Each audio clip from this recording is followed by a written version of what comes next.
So good evening all. നമ്മുടെ ഇന്ന് software എഞ്ചിനീയറിംഗിൽ റീസെന്റ് ആയിട്ട് നടന്നിട്ടുള്ള UGC നെറ്റിലെ പ്രീവിയസ് ക്വസ്റ്റ്യൻസ് ആണ് ഡിസ്കസ് ചെയ്യുന്നത്.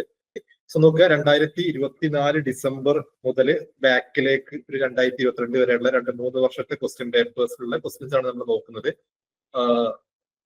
ഒരു ആമുഖമായിട്ട് പറയേണ്ട കാര്യം എന്ന് പറഞ്ഞാൽ ഇതില് ഡെപ്ത് കുറച്ച് കൂടുതലായിട്ട് വരുന്നുണ്ട് ഇപ്പോ റീസെന്റ് ആയിട്ട് നടന്ന എക്സാമിലേക്ക്. അഥവാ 2022 നോക്കുമ്പോൾ കുറച്ചും കൂടെ എളുപ്പമായിരുന്നു. 23 വലിയ കുഴപ്പമില്ല. പിന്നെ 24 എത്തിയപ്പോഴേക്കും ഒന്നും കൂടെ കുറച്ചും കൂടെ ഡെപ്തിൽ ചോദിക്കുന്നുണ്ട്. ബേസിക് ആയിട്ടുള്ള ക്വസ്റ്റൻസ് ഉണ്ടെങ്കിൽ പോലും കുറച്ചും കൂടെ ഡെപ്തിലുള്ള ക്വസ്റ്റൻസും കൂടെ ഉണ്ട്. പ്രത്യേകിച്ച് നമ്മൾ അജൈൽ മോഡലില് ഡിഫറെന്റ് വേരിയേഷൻസ് ഉണ്ട്. അജൈലിന്റെ ഡിഫറെന്റ് മോഡൽസ് ഉണ്ട്. അതിന്റെയൊക്കെ സ്റ്റെപ്സ് ഒക്കെ ചോദിച്ചിട്ടുണ്ട്. അപ്പൊ അതുകൊണ്ട് അതൊക്കെ കുറച്ചും കൂടെ ആ ഓരോ മോഡലിലും കുറച്ച് ഡീറ്റെയിൽ ആയിട്ട് കുറച്ച് നോക്കുന്നത് നല്ലതായിരിക്കും. ഓക്കെ, സോ നമുക്ക് ക്വസ്റ്റ്യൻസ് നോക്കാം. എനിവേ, ഒന്നാമത്തെ ക്വസ്റ്റ്യൻ നോക്കുക. As per the software engineering institute SCI the correct sequence is. നമ്മുടെ CMM ലെവലാണ് ചോദിച്ചിട്ടുള്ളത്. SCI CMM ലെവലിൽ ഇതിന്റെ കറക്റ്റ് ഓർഡറിൽ അറേഞ്ച് ചെയ്യാനാണ് പറയുന്നത്. നമുക്കറിയാം, ഈ ഒരു സാധനമൊക്കെ നമ്മൾ പഠിച്ചതാണ്. ഏറ്റവും ബേസിക് ആയിട്ടുള്ള നമ്മൾ സോഫ്റ്റ്വെയർ എഞ്ചിനീയറിംഗിൽ പഠിച്ചിരിക്കേണ്ട സാധനങ്ങളാണ്. SCI CMM level, CMM level 2 ഉണ്ട്, ഇതൊക്കെ. സോറി, CMM ലെവൽ I ഉണ്ട്, അതൊക്കെ അല്ലെ. സോ ഇവിടെ പറഞ്ഞത് SCI CMM ലെവലാണ്. ഇനി CMM-ന്റെ I ഉണ്ട് അല്ലെ. സോ ഇവിടെ നോക്കുക, ഇതിൽ നമുക്ക് എങ്ങനെ വരും? ഏറ്റവും ഫസ്റ്റ് നമുക്ക് ഇനീഷ്യൽ ആണ് വരും അല്ലെ. Initial, റിപ്പീറ്റബിള്, defined, managed, optimised. അഥവാ 1 ഇനീഷ്യലി വരും, 2 റിപ്പീറ്റബിൾ വരും, 3 ഡിഫൈൻഡ് വരും, 4 മാനേജ്ഡ് വരും, 5 ഒപ്റ്റിമൈസ്ഡ് വരും. ഇതാണ് ഇതിന്റെ ഓർഡർ അല്ലെ. സോ ഈ ഓർഡറിലാണ് നമുക്ക് ഇവിടെ കറക്റ്റ് ആയിട്ടുള്ള ആൻസർ ചെയ്തേണ്ടത്. സോ കറക്റ്റ് ആൻസർ ഇവിടെ നിന്ന് നോക്കുമ്പോൾ ആദ്യം A വന്നു, പിന്നെ B വന്നു, പിന്നെ D വന്നു അല്ലെ. ABD എന്ന് പറയുമ്പോൾ നമുക്ക് ഇവിടെ ABC, ദെൻ E വന്നു, ദെൻ നമുക്ക് D വന്നു അല്ലെ. സോ നമ്മുടെ ആൻസർ തോന്നാൻ 2 ആണ് വരുന്നത് അല്ലെ. ABECD. സോ 2 ആണ് ആൻസർ വരുന്നത്. സോ ഇവിടെ കൊടുത്തിട്ടുണ്ട് അതിന്റെ ആ ഒരു ഇമേജ്. ഇതൊക്കെ നിങ്ങൾ കണ്ടിട്ടുണ്ടാവും വിചാരിക്കുന്നു. എനിവേ, ഈ ഒരു സാധനം ഇത് മൊത്തത്തിൽ പഠിച്ചു വെക്കുക. നമ്മുടെ ലെവല് മാത്രം പഠിച്ചാൽ പോരാ, ഓരോ ലെവലിലുള്ള ടാസ്കുകളും കൂടെ ഉണ്ട്. അഥവാ ഓരോന്നിന്റെ റെസ്പോൺസിബിലിറ്റി എന്താണുള്ളത്, ഇനീഷ്യലിൽ എന്താണ്, റിപ്പീറ്റബിൾ എന്താണ്, ഡിഫൈൻഡ്, മാനേജർ, ഒപ്റ്റിമൈസ്ഡ്. ഓരോന്നിലും നമ്മളിങ്ങനെ പറയും. ഇപ്പൊ മാനേജറിൽ നമ്മൾ സാധാരണ ചോദിക്കാറുള്ള സാധനങ്ങൾ വരുന്നുണ്ട്. അതേപോലെ ഒപ്റ്റിമൈസ്ഡിലൊക്കെ അല്ലെ, ചേഞ്ച് മാനേജ്മെന്റ്, ടെക്നോളജി മാനേജ്മെന്റ് എന്ന് പറഞ്ഞിട്ട് ഡിഫക്ട് പ്രിവെൻഷന്, ഇതൊക്കെ നമ്മൾ ഇതുപോലെ ഓരോ ലെവലും ഇതേപോലെ നമുക്ക് പഠിക്കാനുള്ള സാധനങ്ങളുണ്ട്. ഇനീഷ്യൽ ആണെങ്കിൽ അഡ്ഹോക്ക് ആണ് നമുക്കറിയാം അല്ലെ. അതേപോലെ റിപ്പീറ്റബിൾ ആണെങ്കിൽ, ഡിഫൈൻഡ് ആണെങ്കിൽ ഒക്കെ കുറച്ച് കാര്യങ്ങളുണ്ട്. ഓരോന്നിലുള്ള ടാസ്കുകൾ നിങ്ങൾക്ക് ഇത് നെറ്റിൽ തന്നെ നിങ്ങൾക്ക് ഇതിന്റെ ഡയഗ്രം കിട്ടും. CMM ലെവല് വിത്ത് റോള് 4 വിത്ത് ടാസ്ക് നമ്മൾ സെർച്ച് ചെയ്ത് കഴിഞ്ഞാൽ, ഇതല്ലെങ്കിൽ CMM ലെവലിൽ മാത്രം സെർച്ച് ചെയ്ത് കഴിഞ്ഞാലും ഒരുപാട് ഡയഗ്രംസ് വരുന്നതിൽ ഏതൊക്കെയോ ഡയഗ്രംസ് ഇത് വരുന്നുണ്ട്. അപ്പം ആ ഒരു ഡയഗ്രം പഠിക്കുക. അഥവാ ലെവല് മാത്രം പഠിച്ചാൽ പോലെ ആ ലെവലിൽ ഉള്ള ഓരോന്നിലുള്ള ടാസ്കുകൾ അഥവാ ഓരോന്നിന്റെ റോൾ അല്ലെ റെസ്പോൺസിബിലിറ്റിയും കൂടെ വരുന്ന ആ ഒരു ഡയഗ്രം കാണാതെ പഠിച്ചു വെക്കുക. ഓക്കെ, ഇനി ഇവിടെ CMM ലെവൽ I ആണെങ്കിൽ ഈ മാനേജറുള്ള എന്തായി മാറും? ക്വാണ്ടിറ്റേറ്റീവ്ലി മാനേജർ ആയി മാറും. ബാക്കിയൊക്കെ സെയിം തന്നെയാണ്. ഇനീഷ്യലി, റിപ്പീറ്റബിൾ, ഡിഫൈൻഡ് അല്ലെ, പിന്നെ ക്വാണ്ടിറ്റേറ്റീവ്ലി മാനേജർ വരിക, ദെൻ ഒപ്റ്റിമൈസ്ഡ്. രണ്ടാമത്തെ ക്വസ്റ്റ്യൻ നോക്കുക. Find the correct sequence of prototype software development model.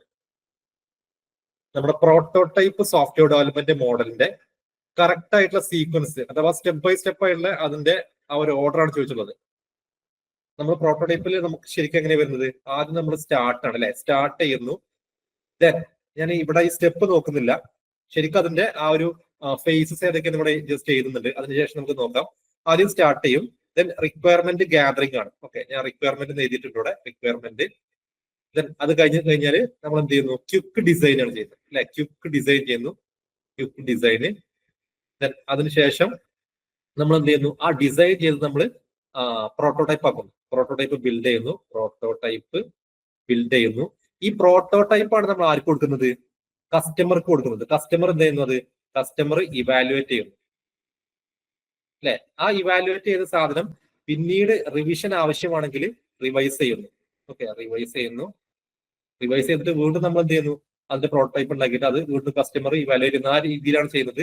അവസാനം ഈ കസ്റ്റമർ അക്സെപ്റ്റ് ചെയ്ത് കഴിഞ്ഞാൽ എന്ത് ചെയ്യുന്നു?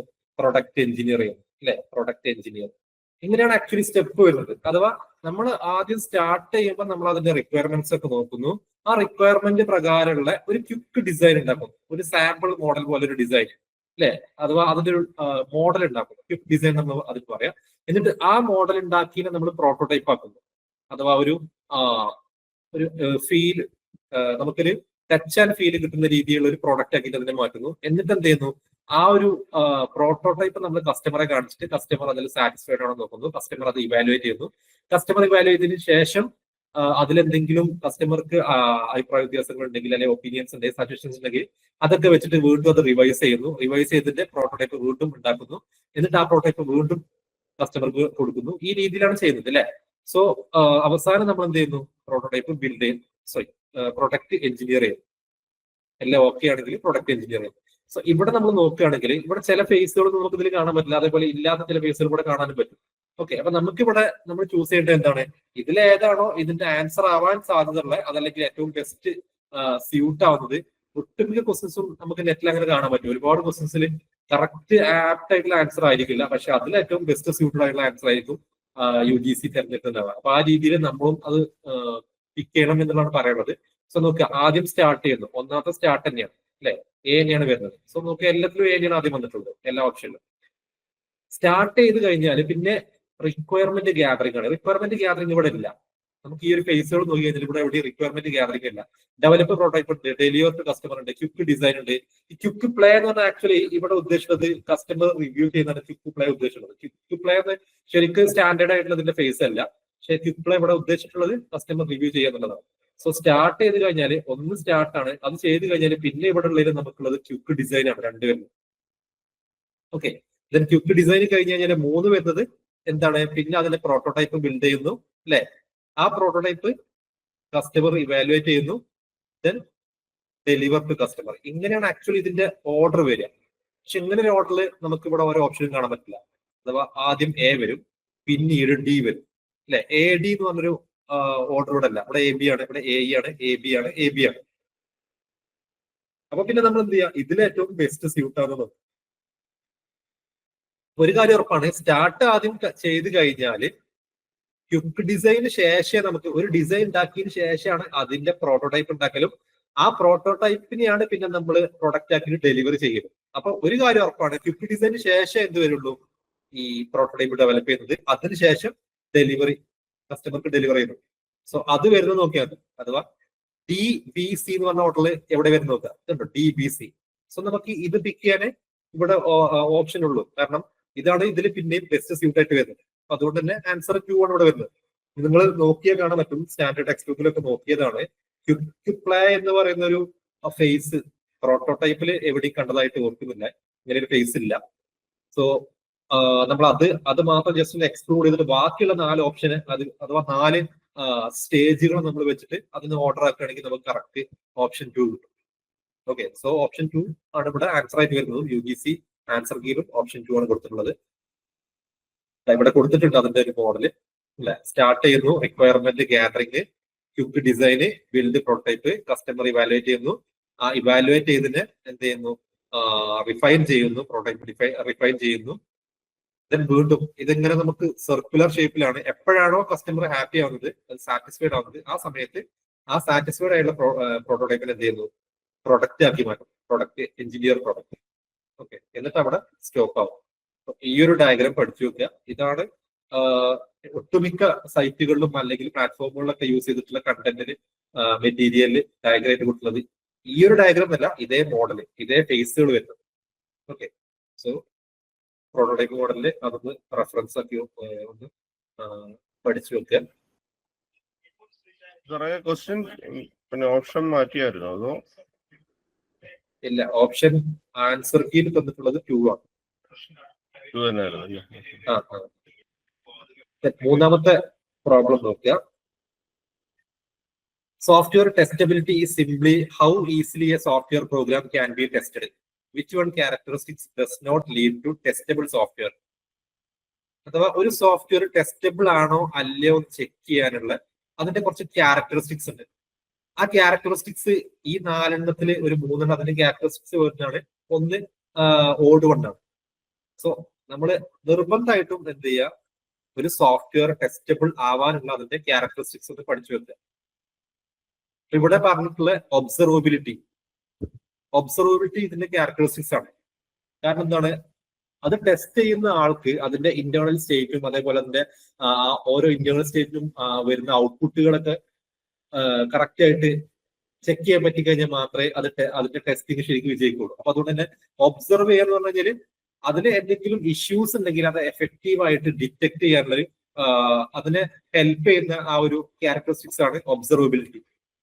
ദെൻ രണ്ടാമത് പറയുന്നത് കൺട്രോളബിലിറ്റിയും ഇതിന്റെ ഒരു ക്യാരക്ടറിസ്റ്റിക്സ് ആണ്. അത് ആക്ച്വലി ചെയ്യുന്നതെന്ന് വെച്ചാല് നമുക്ക് ഡിഫറെന്റ് പാത്തുകൾ ഉണ്ടാവും നമ്മളെ പ്രൊജക്റ്റിൽ, ഐ മീൻ നമ്മുടെ സോഫ്റ്റ്വെയറിൽ ഡിഫറെന്റ് പാത്ത് എന്ന് പറഞ്ഞാല് നമുക്ക് ഓരോ ഫംഗ്ഷനും അതിൻ്റെതായിട്ടുള്ള ഔട്ട്പുട്ടുകൾ ഉണ്ടാവും.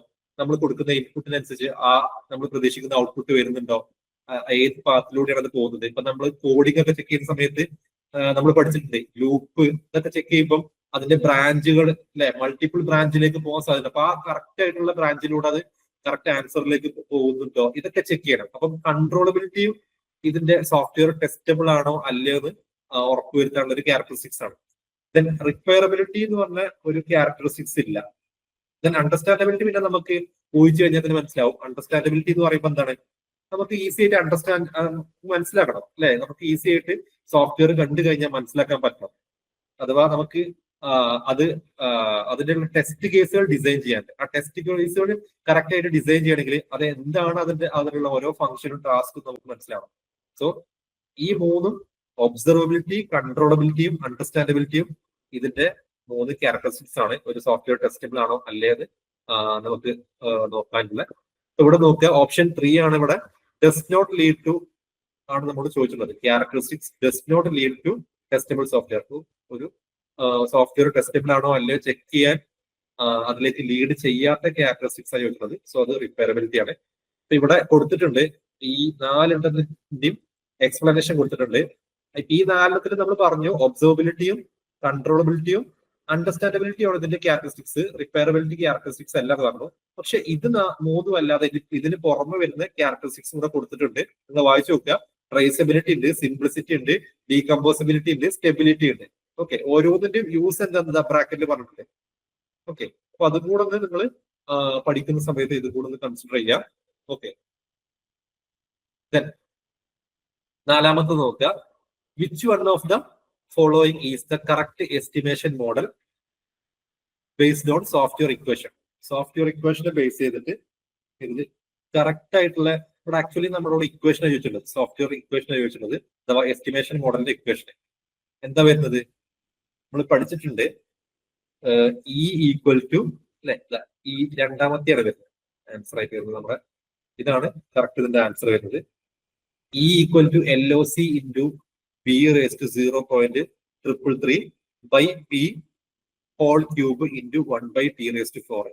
ഇതാണ് നമ്മുടെ നമ്മുടെ എസ്റ്റിമേഷൻ കാണാനുള്ള സോഫ്റ്റ്വെയർ ഇക്വേഷൻ എന്ന് പറഞ്ഞാൽ. ഇതിന്റെ ഓരോ പാർട്ടുകളും LOC എന്ന് നമുക്കറിയാം, ലൈൻ ഓഫ് കോഡ് ആണ്. അതേപോലെ തന്നെ B എന്ന് പറഞ്ഞാൽ നമ്മുടെ സ്പെഷ്യൽ സ്കിൽ ഫാക്ടർ എന്ന് പറയും. അതേപോലെ P പ്രൊഡക്ടിവിറ്റി നമുക്കറിയാം. അതേപോലെ തന്നെ T എന്ന് പറഞ്ഞാൽ പ്രൊജക്ടിന്റെ ഡ്യൂറേഷൻ ആണ് വരുന്നത് ശരിക്കും. ഓക്കെ, സോ ഈ ഒരു ഇക്വേഷനും കൂടെ കാണുന്നത് പഠിച്ചു വെക്കുക. ഇവിടെ കൊടുത്തിട്ടുണ്ട് ആ ഒരു ഇക്വേഷൻ, അതുമായി ബന്ധപ്പെട്ട അതിൽ ഓരോ പാരാമീറ്റേഴ്സ് എന്താണ്, എന്തിനാണ് സൂചിപ്പിക്കുന്നത് എന്നൊക്കെ കൊടുത്തിട്ടുണ്ട്. എക്സ്പ്ലനേഷൻ വായിച്ചു നോക്കുക. അഞ്ചാമത്തെ നോക്കുക. In software engineering Jackson principle based on.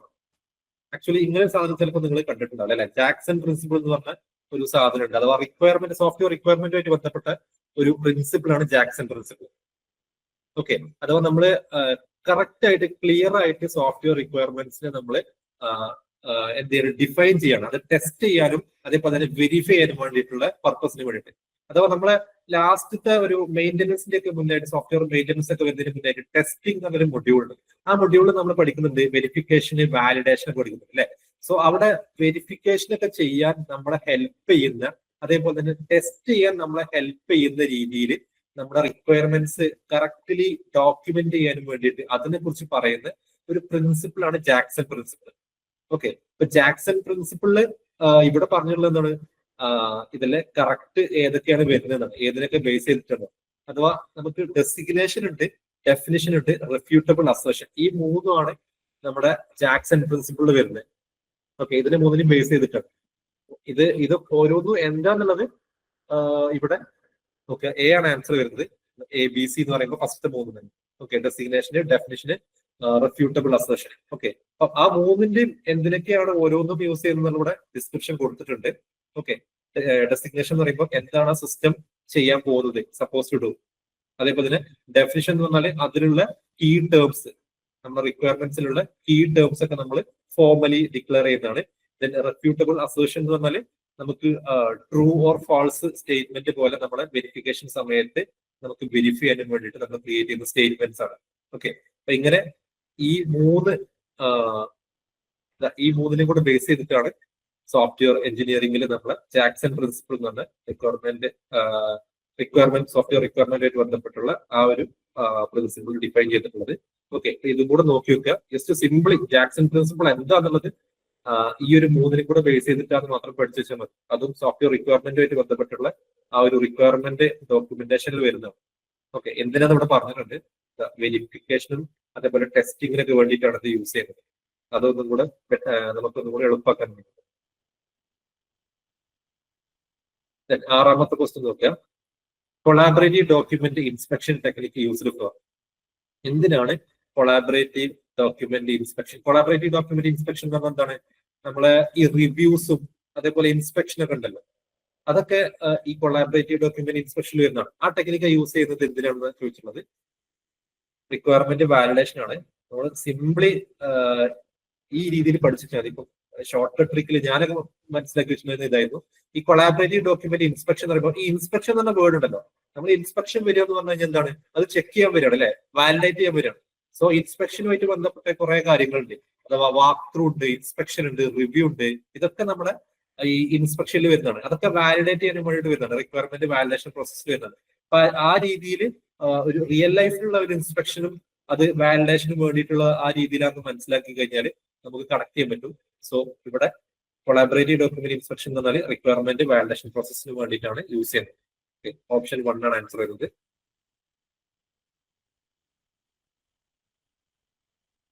ഇവിടെ കൊടുത്തിട്ടുണ്ട് ചെറിയൊരു എക്സ്പ്ലനേഷൻ. ഓക്കെ, നിങ്ങൾ വായിച്ചു നോക്കുക. ഏഴാമത്തെ ക്വസ്റ്റ്യൻ നോക്കുക. Identify the correct statement from the following regarding spiral model. ഇവിടെ സ്പൈറൽ മോഡലുമായിട്ട് ബന്ധപ്പെട്ട് കുറച്ച് സ്റ്റേറ്റ്മെന്റ്സ് കൊടുത്തിട്ടുണ്ട്. ഇതിൽ കറക്റ്റ് സ്റ്റേറ്റ്മെന്റ് ഏതാണെന്ന് ചോദിച്ചിട്ടുള്ളത്. സോ ഒന്നാമത്തെ സ്റ്റേറ്റ്മെന്റ് നോക്കുക. Spiral model is an incremental process model. തെറ്റാണ് അല്ലെ. സ്പൈറൽ മോഡൽ ഒരിക്കലും എന്തല്ല, ഇൻക്രിമെന്റൽ പ്രോസസ് മോഡൽ അല്ല. കാരണം എന്താണ്, സ്പൈറൽ മോഡൽ എന്ന് പറഞ്ഞു കഴിഞ്ഞാൽ അത് രണ്ട് മോഡലിന്റെ കോമ്പിനേഷൻ ആണ്. നമ്മൾ വാട്ടർ ഐറ്റർ എന്ന് പറയും അല്ലെ.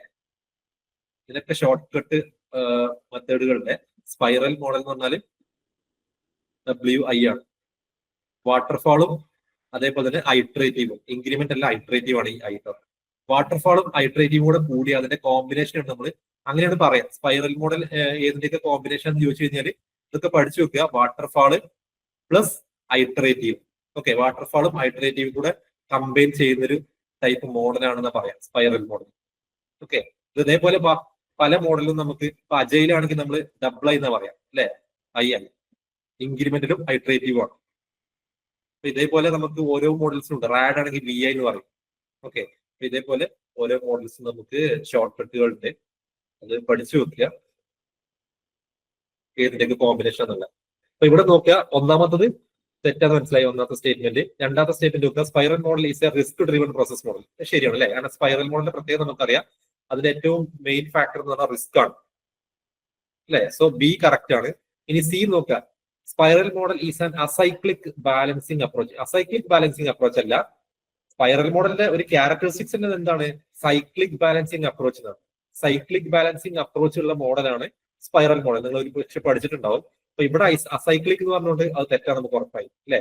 അതേപോലെ spiral model involve a set of anchor point milestone അല്ലെ. ആങ്കർ പോയിന്റ് മൈൽസ്റ്റൺ ഈ സ്പൈറൽ മോഡലിൽ ഉണ്ട് എന്ന് പറഞ്ഞത്. നമ്മുടെ ബാരി ബോയം മോഡലൊക്കെ നോക്കുമ്പോൾ ബാരി ബോയന്റെ ഈ സ്പൈറൽ മോഡൽ ഉണ്ട്. അതിലേക്ക് അതിനെ കുറിച്ച് വ്യക്തമായിട്ട് പറയുന്നുണ്ട് അല്ലെ. ആങ്കർ പോയിന്റ് മൈൽസ്റ്റണിനെ കുറിച്ച് പറയുന്നുണ്ട്. സോ ഡിയും കറക്റ്റ് ആണ്. ഓക്കെ, സ്പൈറൽ മോഡലിൽ എന്തുണ്ട്, ആങ്കർ പോയിന്റ് മൈൽസ്റ്റൺസ് ഉണ്ട്. നമ്മളെ ബാരി ബോയമിന്റെ സ്പൈറൽ മോഡലാണ് അതിനെ കുറിച്ച് പറയുന്നത്. സോ ഇവിടെ നമുക്ക് നോക്കുക ബിയും ഡിയും ആണ് വന്നത് അല്ലെ. സോ ബിയും ഡി എന്ന് പറയുമ്പോൾ 4ആണ് നമ്മുടെ ആൻസർ. 4ആണ് ആൻസർ വരുന്നത്. ഇവിടെ അതിന്റെ എക്സ്പ്ലനേഷൻ ഉണ്ട്. എട്ടാമത്തെ നോക്കുക. നമുക്ക് 2 ലിസ്റ്റ് തന്നിട്ടുണ്ട്, അതിൽ മാച്ച് ആവുന്നത് നോക്കാനാണ് പറഞ്ഞത്. ഫസ്റ്റത്തെ ലിസ്റ്റിൽ സോഫ്റ്റ്വെയർ റിസ്ക് ആണ് പറഞ്ഞത്, രണ്ടാമത്തേൽ ആ റിസ്ക് എവിടെയാണ് യൂസ് ആവുന്നത് പറഞ്ഞത്. ഓക്കെ, സോ ഒന്നാമത്തെ നോക്കുക A predictable risk. Predictable risk, അതേപോലെ B business risk, C project risk, D past project. ഇനി ലിസ്റ്റ് 2 നോക്കുക സ്ട്രാറ്റജിക് റിസ്ക്, സ്റ്റാഫിംഗ് ആൻഡ് ഓർഗനൈസേഷന്, ഇംപ്ലിമെന്റേഷന്, പാസ്റ്റ് പ്രൊജക്ട് എക്സ്പീരിയൻസ്. ഇനി നമുക്ക് ഇവിടുന്ന് ഏതൊക്കെ ഒറ്റ നോട്ടത്തിൽ നമുക്ക് മാച്ച് ചെയ്യാൻ പറ്റും നോക്കാം. അപ്പൊ നമുക്കറിയാം ഒരു റിസ്ക് പ്രെഡിക്ട് ചെയ്യാൻ പറ്റിയ നമ്മുടെ മുന്നത്തെ എക്സ്പീരിയൻസ് വെച്ചിട്ടാണ് അല്ലെ.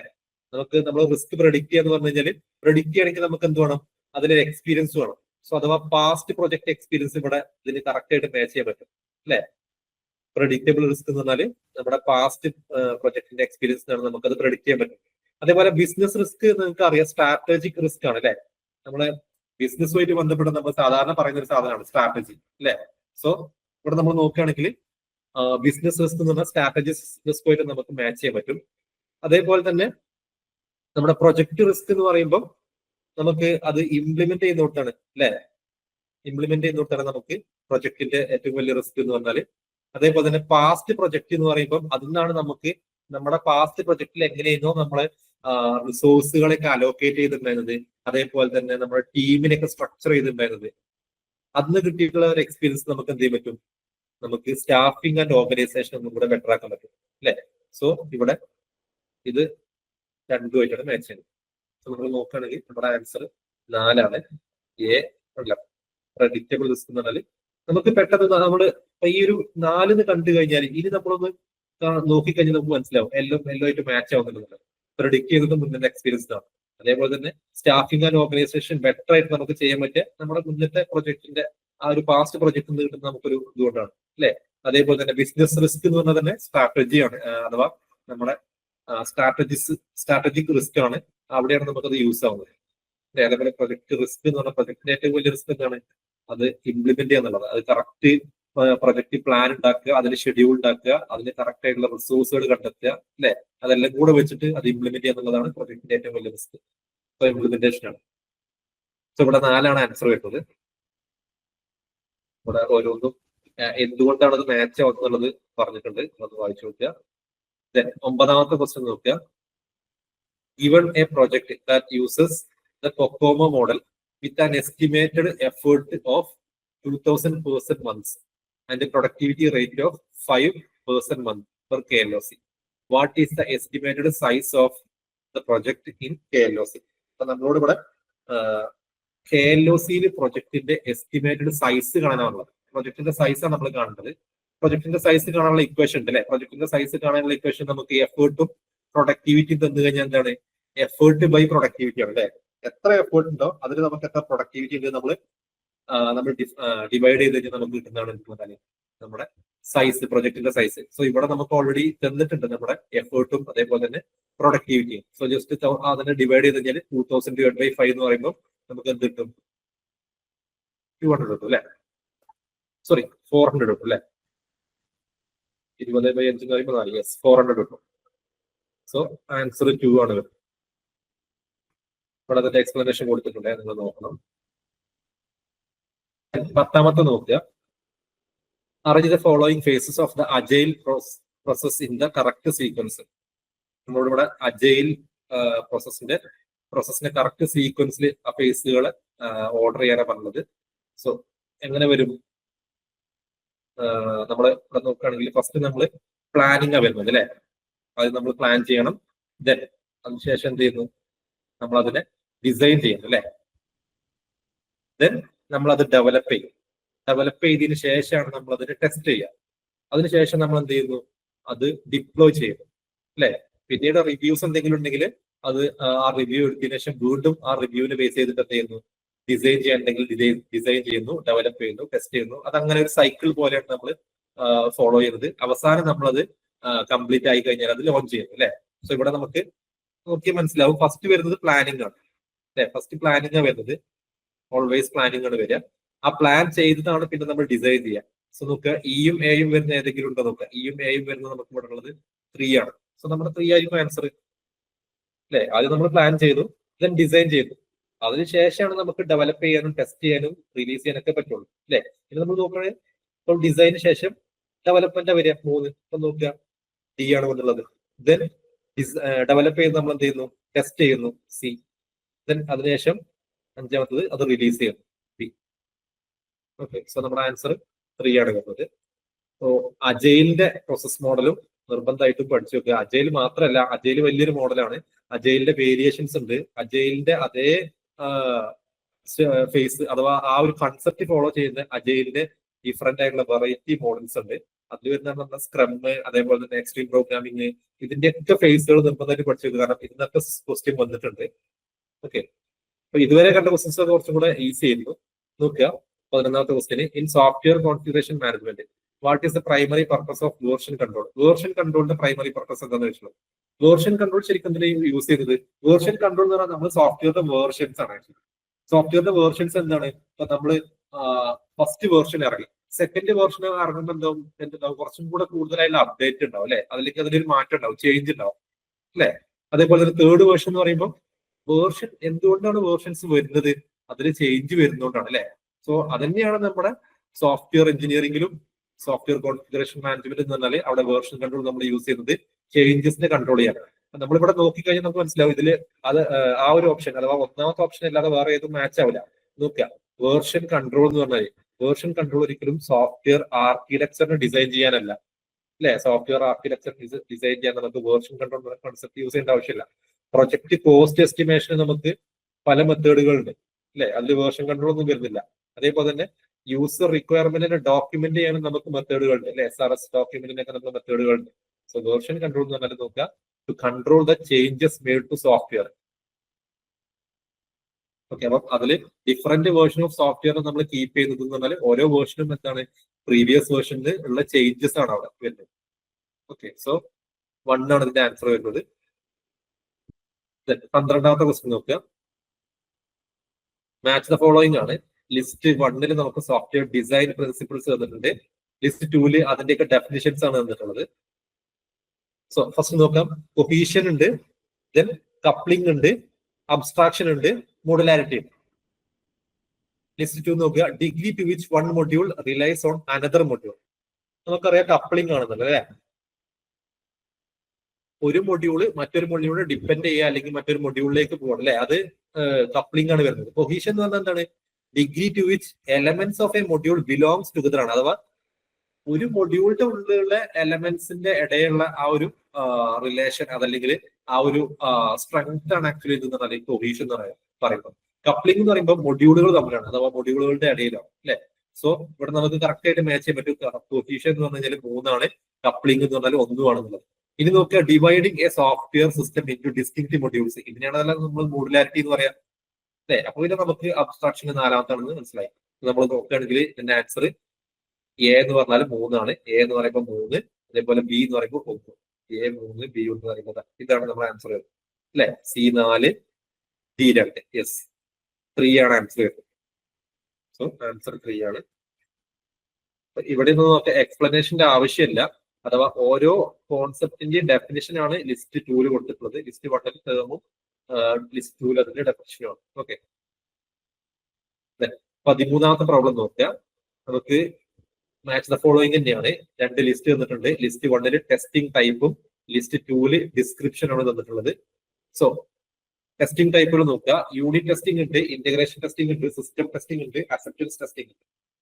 ഓക്കെ, ലിസ്റ്റ് 2 നോക്കുമ്പോൾ ഓരോന്നിനും ഡിസ്ക്രിപ്ഷൻ നോക്കുക.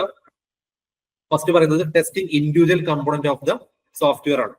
Individual component of the software test ചെയ്യുക എന്ന് പറഞ്ഞു കഴിഞ്ഞാൽ എന്താണ്, യൂണിറ്റ് ടെസ്റ്റിംഗ് അല്ലെ.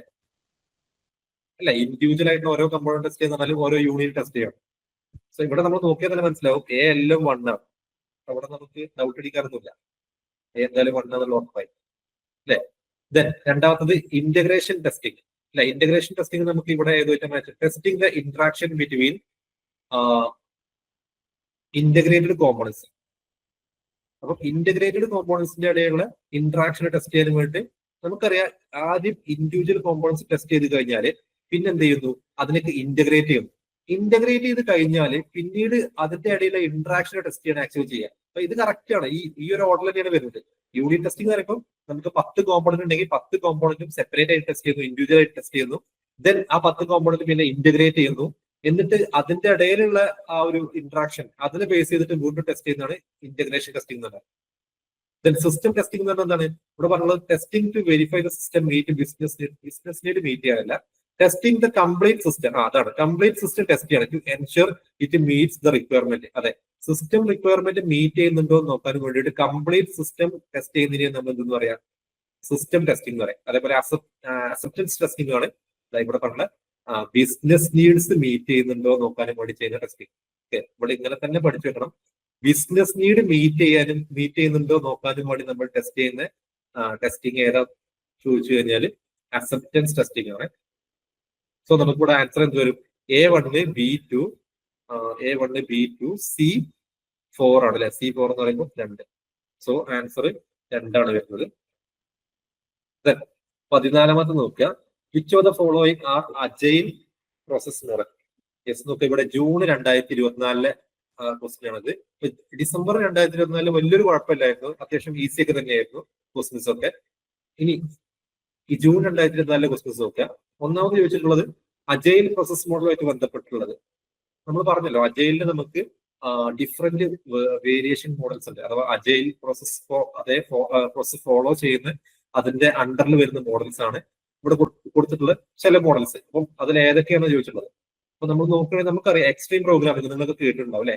എക്സ്ട്രീം പ്രോഗ്രാമിംഗ് എന്ന് പറഞ്ഞാൽ അജൈൽ പ്രോസസ് മോഡലാണ്, അതിൽ വരുന്ന ഒരു മോഡലാണ്. അതേപോലെ വാട്ടർഫാൾ ഒരിക്കലും അജൈൽ അല്ല, വാട്ടർഫാൾ സെപ്പറേറ്റ് മോഡലാണ് നമുക്ക് അല്ലെ. സ്പൈറൽ ഒരിക്കലും അജൈലിൽ വരുന്നതല്ല, അതും സെപ്പറേറ്റ് മോഡലാണ് അല്ലെ. അപ്പം വാട്ടർഫാൾ ആണെങ്കിൽ നമ്മൾ പഠിച്ചിട്ടുണ്ട് ലീനിയർ മോഡലാണ്, അതേപോലെ തന്നെ ക്ലാസിക്കൽ ലൈഫ് സൈക്കിൾ മോഡൽ എന്നൊക്കെ പറയുന്നത് നമ്മൾ കുറെ പഠിച്ചിട്ടുണ്ട്. ഏറ്റവും ഫസ്റ്റ് നമ്മൾ പഠിക്കുന്ന ബേസിക് ആയിട്ടുള്ള മോഡൽ, അതിന്റെ കുറെ ലിമിറ്റേഷൻസ് ഒക്കെ ഉണ്ട് അല്ലെ. അപ്പൊ അത് സെപ്പറേറ്റ് മോഡലാണ്, അജൈലിൽ വരുന്നതല്ല. സ്പൈറൽ നമ്മൾ ഓൾറെഡി പഠിച്ചിട്ടുണ്ട്, റിസ്ക് ഉള്ള അല്ലെ. സോഫ്റ്റ്വെയർ എഞ്ചിനീയറിംഗിൽ ഏറ്റവും റിസ്ക് ഉള്ള മോഡലാണ് സ്പൈറൽ മോഡൽ. അഥവാ റിസ്ക് എന്ന് പറഞ്ഞാൽ ആ ഒരു ഫാക്ടറിനെ എംഫാസൈസ് ചെയ്തുകൊണ്ട് നമ്മൾ ചൂസ് ചെയ്തൊരു മോഡലാണ്. അതേപോലെ തന്നെ അതിന്റെ സ്റ്റേജസ് ഒക്കെ നമ്മൾ പറഞ്ഞു കഴിഞ്ഞു ഓൾറെഡി. സോ അതും അജൈലിൽ വരുന്നതല്ല. ഇൻക്രിമെന്റൽ മോഡൽ എന്ന് പറഞ്ഞാൽ അതും സെപ്പറേറ്റ് മോഡലാണ് അല്ലെ. ഇൻക്രിമെന്റൽ മോഡൽ എന്ന് പറഞ്ഞു കഴിഞ്ഞാൽ ഒരു മോഡൽ ഉണ്ട്, ഐട്രേറ്റീവ് മോഡലിനെ പോലെ തന്നെയുള്ള ഒരു വേറെ മോഡലാണ് ഇൻക്രിമെന്റൽ മോഡൽ. ഓരോ റിലീസിലും പുതിയ പുതിയ ഇൻക്രിമെന്റുകളായിരിക്കും അല്ലെ, ഫംഗ്ഷൻ സെയിം ആയിരിക്കും.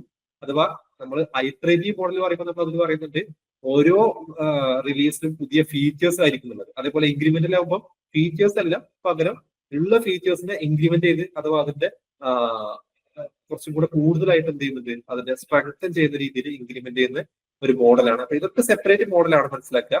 സ്ക്രമ്മും എക്സ്ട്രീം പ്രോഗ്രാമിംഗും ആണ് അജൈൽ പ്രോസസ്സിൽ വരുന്നത്.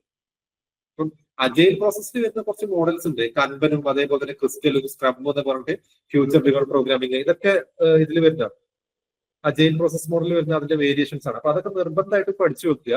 കാരണം ഇപ്പോ അത് മാത്രമല്ല ചോദിക്കുന്നത്, അതിൽ ഓരോ മോഡലിനെ കുറിച്ച് ചോദിക്കുന്നുണ്ട്.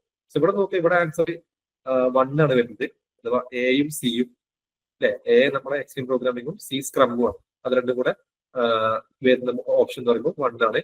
അപ്പൊ ഇവിടെ തന്നിട്ടുണ്ട് അജൈൽ മെത്തഡോളജിയിൽ വരുന്ന വേരിയസ് മോഡൽസ്. സ്ക്രം ഉണ്ട്, ക്രിസ്റ്റൽ ഉണ്ട്, കൻബൻ ഉണ്ട്, എക്സ്ട്രീം പ്രോഗ്രാമിംഗ് ഉണ്ട്, ഡൈനാമിക് സിസ്റ്റം ഡെവലപ്മെന്റ് ഉണ്ട്, ഫ്യൂച്ചർ ഡ്രിവൺ ഡെവലപ്മെന്റ് ഉണ്ട്. ഇനി ഇതിലെ ഓരോന്നിനെ കുറിച്ചിട്ടും കൂടെ നോക്കി വെക്കുന്നത് നല്ലതാണ്, കാരണം ഇതിന്റെ ഉള്ളിൽ നിന്ന് ഇപ്പൊ ചോദിക്കാൻ തുടങ്ങിയിട്ടുണ്ട്.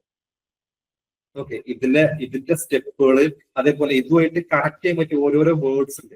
ക്രിസ്റ്റലുമായിട്ട് കണക്ട് ചെയ്യാൻ പറ്റിയ ഒരു ഒറ്റ കീ ടേം ഉണ്ട്, അതേപോലെ സ്ക്രമ്മുമായിട്ട് കണക്ട് ചെയ്യാൻ പറ്റിയ ഒറ്റ കീ ടേം. ആ രീതിയിൽ തന്നെ ചോദിക്കുകയാണ്. ഓക്കെ, സോ അതും കൂടെ നോക്കി വെക്കുക. ക്രിസ്റ്റൽ കഴിഞ്ഞിട്ട് വരുന്ന ഏതാ സാറേ? സ്ക്രം, ക്രിസ്റ്റല്, കൺബൻ, എക്സ്ട്രീം പ്രോഗ്രാമിംഗ് ഇല്ല. എക്സ്ട്രീം ഉണ്ട്, ഡൈനാമിക് സിസ്റ്റം ഡെവലപ്മെന്റ് ഉണ്ട്, ഫ്യൂച്ചർ ഡ്രിവൺ ഡെവലപ്മെന്റ് ഉണ്ട്. നെക്സ്റ്റ് നോക്കുക, വേണ്ടല്ല നമ്മൾ ഇവിടെ കണ്ട ഈ ഫ്യൂച്ചർ ഡ്രിവൺ ഡെവലപ്മെന്റ് അജൈൽ മെത്തഡോളജിയിലുള്ള ഒരു പ്രോസസ് മോഡലാണ്. അതിൽ നോക്ക് നിങ്ങൾ, അതിനെ കുറിച്ച് വീണ്ടും ചോദിച്ചിട്ട് ഫ്യൂച്ചർ ഡ്രിവൺ ഡെവലപ്മെന്റ് മോഡൽ. അപ്പൊ ഇവിടെ ഇതിന്റെ ഫേസസ് ആണ് ചോദിച്ചുള്ളത്. ഈ ഒരു പ്രോസസ് മോഡലിന്റെ കറക്റ്റ് ആയിട്ടുള്ള സീക്വൻസ്, ഇതിന്റെ ഓർഡർ അപ്പൊ അതാണ് പറഞ്ഞുള്ളത്. ഇതേപോലെ എക്സ്ട്രീം പ്രോഗ്രാമിംഗ് അതിന്റെ ഫേസ് ചോദിക്കാം.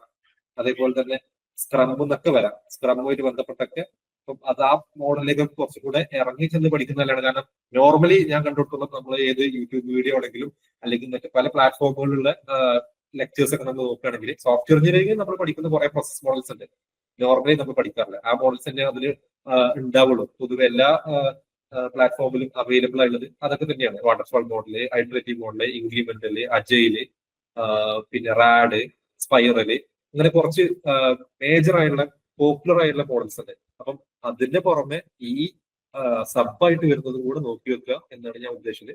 സോ ഇതൊക്കെ അജയിലിൽ വരുന്ന അതിന്റെ സബ് മോഡൽസ് ആണ്, future driven development model. So ഇവിടെ നമ്മളോട് പറഞ്ഞുള്ള എന്താണ് ഇതിന്റെ കറക്റ്റ് സീക്വൻസ് എങ്ങനെയാണെന്ന് ചോദിച്ചുള്ളൂ. ഓക്കെ, സോ ഇതിന്റെ കറക്റ്റ് സീക്വൻസ് പറയുമ്പോൾ നമ്മൾ ഇവിടെ ആദ്യം ഡെവലപ്പ് ആൻഡ് ഓവറോൾ മോഡലാണ്. നമ്മൾ ഓവറോൾ മോഡൽ ഡെവലപ്പ് ചെയ്തതിനു ശേഷം നമ്മളൊരു ഫ്യൂച്ചർ ലിസ്റ്റ് ഉണ്ടാക്കുക ചെയ്യാം. ഒരു ഫ്യൂച്ചർ ലിസ്റ്റ് ഉണ്ടാക്കും. എന്നിട്ട് ആ ഫ്യൂച്ചർ ലിസ്റ്റിൽ നമ്മൾ എന്ത് ചെയ്യും, നമ്മളൊരു ഫ്യൂച്ചർ എടുക്കും. അത് ആ ഒരു ഫ്യൂച്ചർ എടുത്തിട്ട് അതിന് നമ്മൾ പ്ലാൻ ചെയ്യും. ആ ഫ്യൂച്ചർ നമ്മൾ പ്ലാൻ ചെയ്ത് കഴിഞ്ഞാൽ അതിന് നമ്മൾ ഡിസൈൻ ചെയ്യും. ഡിസൈൻ ചെയ്തിട്ടാണ് അത് ബിൽഡ് ചെയ്യുന്നത്. അപ്പം ഈ ഓർഡറിൽ വരുന്നത് ആദ്യം നമ്മൾ ഓവറോൾ മോഡൽ ഡെവലപ്പ് ചെയ്യുന്നു. എ ആണ് ആദ്യം വരുന്നത്. എന്നിട്ട് നമ്മൾ ഫ്യൂച്ചർ ലിസ്റ്റ് ബിൽഡ് ചെയ്യുന്നു. നമ്മൾ അങ്ങനെ മനസ്സിലാക്കില്ല, നമ്മളെ മൈൻഡിൽ ഇങ്ങനെ മനസ്സിലാക്കില്ല. നമ്മൾ ഒരു മോഡൽ ഡെവലപ്പ് ചെയ്യുന്നു, ഓവറോൾ മോഡൽ ഡെവലപ്പ് ചെയ്യുന്നു. എന്നിട്ട് നമ്മൾ ഒരു ഫ്യൂച്ചർ ലിസ്റ്റ് ഉണ്ടാക്കുന്നു. ആ ലിസ്റ്റിൽ നിന്ന് നമ്മൾ എന്ത് ചെയ്യുന്നു, ഫ്യൂച്ചറിനെ പ്ലാൻ ചെയ്യുന്നു. പ്ലാൻ ചെയ്തത് എന്താണോ പ്ലാന്, ആ പ്ലാൻ പ്രകാരം നമ്മൾ ഡിസൈൻ ചെയ്യുന്നു, അല്ലെ? അതിനുശേഷം ആ ഡിസൈൻ നമ്മൾ എന്ത് ചെയ്യുന്നു, ബിൽഡ് ചെയ്യുന്നു. സോ 1 എ ആണ്, 2 ഇ ആണ്, 3 സി ആണ്, 4 ഡി ആണ്, 5 ബി ആണ്. A, E, C, D, B. Answer 2 ആണ് വരുന്നത്. ഇതാണല്ലേ, ഇതാണ് നമ്മുടെ FTD model. Okay, future driven development മോഡലിന്റെ ഫേസുകൾ ഇവിടെ നമുക്ക് കണ്ടു കഴിഞ്ഞാൽ മനസ്സിലാവും. ഇതൊക്കെ ഇതേപോലെ കാണാതെ പഠിച്ചിട്ടുണ്ട്. Development overall model, build future list, plan by features, then design ചെയ്യുക, ബിൽഡ് ചെയ്യുക. ഇവിടെ നമ്മൾ FDD മാത്രമേ പറഞ്ഞുള്ളൂ. അതേപോലെ എക്സ്ട്രീം പ്രോഗ്രാമിംഗിന്റെ ഫേസ് ഉണ്ട്. അതൊക്കെ ഈ സീക്വൻസിൽ പഠിച്ചു വെക്കുന്നത് നല്ലതായിരിക്കും. ഒരുപക്ഷെ അതൊക്കെ ഇനി ചോദിക്കാൻ സാധ്യതയുണ്ട്.